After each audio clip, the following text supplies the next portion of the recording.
Yun, so what's up sa inyo, Team Palakas? So today, share ko sa inyo itong restaurant na to kung kayo man ay nandito sa Japan o kung kayo nagbabalak pupunta dito sa Japan.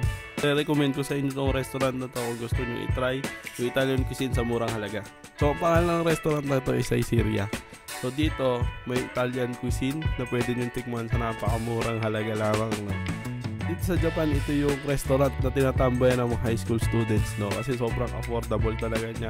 And then may drink bar na rin sila sa halagang 100 something pesos lang yata, only drinks ka na.